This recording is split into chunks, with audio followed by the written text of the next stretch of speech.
माननीय संजय राउत जी।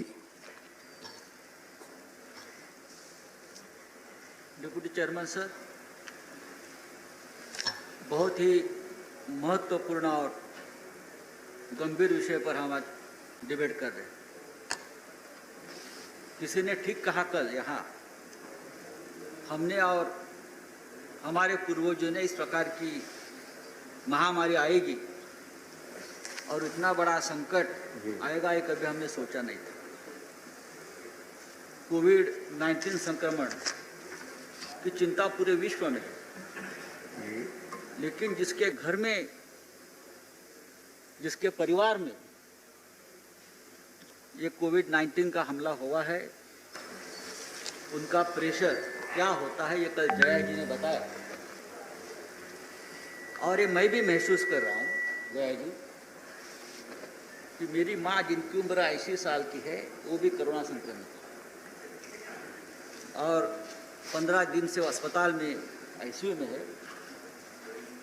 मेरा जो भाई है छोटा, जो विधायक है महाराष्ट्र विधानसभा का, वो भी कोरोना संक्रमित है, वो भी आईसीयू में है। मैं ये इसलिए बताना चाहता हूँ कि कल वहाँ से हमारे साथी वहाँ बैठकर हमारे निंदा कर रहे थे कि आप लोग क्या कर रहे हो, आप कुछ नहीं कर रहे हो। लेकिन हम लोग जो लोक प्रतिनिधि है, जो राजनीतिक कार्य करता है, हमको लोगों में जाना पड़ता है, लोगों से मिलना पड़ता है, लोगों की मदद करनी पड़ती है जाकर। इसी वजह से हमारा भी संक्रमण होता है और हमें भी इस संकट से जूझना पड़ता है। एक बात समझी जानी चाहिए कि ये कोई राजनीति की लड़ाई नहीं है, अपनी और दूसरों की जिंदगी बचाने की लड़ाई है और इससे हर व्यक्ति को अपना योगदान देना है, तभी देश की तबीयत खुशनुमा रहेगी। जैसे कि विनय सहस्त्रबुद्धे साहब हमारे मित्र नहीं है, अगर आप उनका भाषण कर सुने तो उनका पूरा भाषण महाराष्ट्र सरकार ने कुछ नहीं किया। महाराष्ट्र सरकार पूरी तरह से फेल है, सिर्फ निंदा की, खिंचाई की। जहां जहां पश्चिम बंगाल, वेस्ट बंगाल, झारखंड, दिल्ली सरकार कुछ नहीं करते हैं, बाकी सब सरकारें ठीक कर रहे हैं, ये ऐसा नहीं है। महाराष्ट्र में 30,000 से भी ज़्यादा कोरोना संक्रमित रिकवर हो गए। ये कैसे हो गया? क्या भाभी जी के पापड़ खाकर ये सब ठीक हो गए पूरे देश में? नहीं ना, नहीं। पूरे देश में सभी राज्यों में सभी राज्य सरकारें अपने अपने तरफ से, और हमने पहले दिन कहा था कि ये जो लड़ाई है ये हम प्रधानमंत्री मोदी जी के नेतृत्व में ही लड़ेंगे और लड़ रहे हैं। देश के नेता है, इतना बड़ा संकट है तो लड़ाई प्रधानमंत्री जी के ही नेतृत्व में लड़नी चाहिए। और हमने पूरा प्रोटोकॉल जो फॉलो किया है प्रधानमंत्री जी के निर्देश से फॉलो किया हमारी महाराष्ट्र सरकार ने। मैं पूछना, हमारे प्रकाश जावड़ेकर जी बैठे, उनको पूछे, प्रधानमंत्री जी ने तो उनकी खास महाराष्ट्र में पूरा जो कोऑर्डिनेशन है पूरे जिले का वो करने के लिए प्रकाश जावड़ेकर साहब को वहाँ अपॉइंट किया है और उनका राज्य सरकार से और मुख्यमंत्री जी से ठीक तरह से कोऑर्डिनेशन चल रहा है।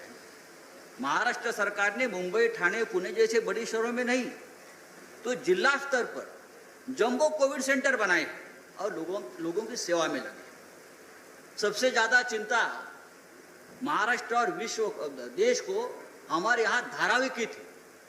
धारावी जो सबसे बड़ा एशिया का जो झुग्गी झोपड़ी का जो एक इलाका है कि वहाँ क्या होगा, वहाँ अगर कोरोना वायरस घुस गया तो क्या होगा।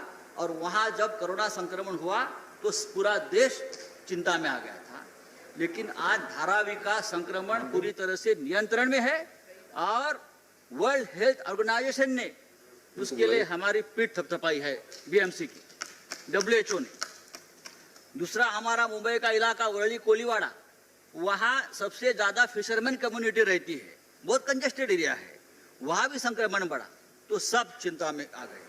लेकिन वहाँ भी वहाँ के जो हमारे विधायक है और मंत्री जी है आदित्य ठाकरे जी ने पूरा आज वहाँ का संक्रमण खत्म किया और हमारे हेल्थ मिनिस्टर साहब जो है हर्षवर्धन डॉक्टर साहब उसने भी उसके लिए उनको शाबाशी दी है। तो मैं देखिए आरोप लगाना ठीक है लेकिन जो काम करते हैं उसकी देखिए, अगर मैंने ये कहा कि उत्तर प्रदेश में जो हमारे ही मैं मानता हूँ कि चेतन चौहान साहब देश के सबसे बड़े क्रिकेटर की मौत हो गई, उस बारे में मैं विधान परिषद वहाँ की एक नेता का भाषण सुन रहा था। वहाँ की जो अव्यवस्था है उनकी वजह से चेतन चौहान का मृत्यु हो गया, इस प्रकार का आरोप वहाँ लगाया है विधायक ने। तो लेकिन ये आरोप लगाने का वक्त नहीं है। दूसरी बात है कि कल एक वहाँ से आरोप लगाया गया कि महाराष्ट्र में 5000 हेल्थ वर्कर की रिक्रूटमेंट नहीं हो गई, डॉक्टर की रिक्रूटमेंट नहीं हो गई। एक समझना चाहिए हमारी सरकार आकर 6 या 7 महीने, 5 साल से तो उसके पहले किसकी सरकार थी? हमारी ही देवेंद्र जी की सरकार थी।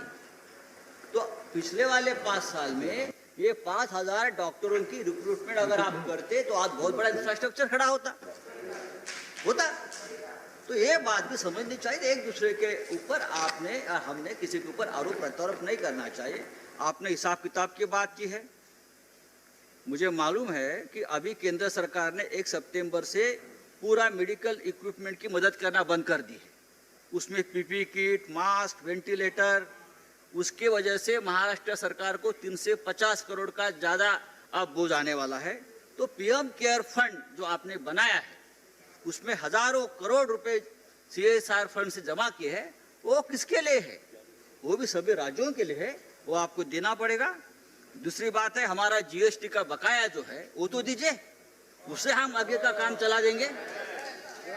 अगर आप चाहते हैं कि आप राज्य सरकार अपना कोविड की लड़ाई अपने आप लड़े तो आपके पास जो हमारा बकाया पड़ा है वो आप दीजिए। सभी राज्यों की बात मैं करता हूँ।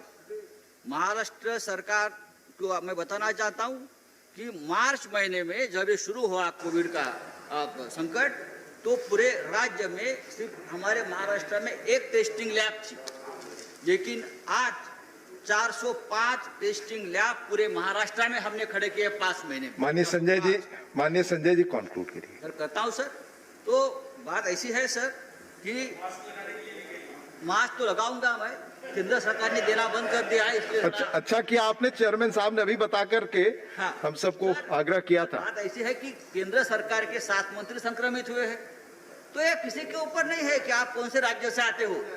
आज मैंने सुना है कि हमारे नितिन गडकरी जी संक्रमित हुए हैं, मैं उनके जल्दी ठीक होने की कामना करता हूँ। दूसरी बात, आज देश में 50 लाख से भी ऊपर ज़्यादा संक्रमण का आंकड़ा गया है, ऐसे 1000 से ज़्यादा मौतें हो गई है।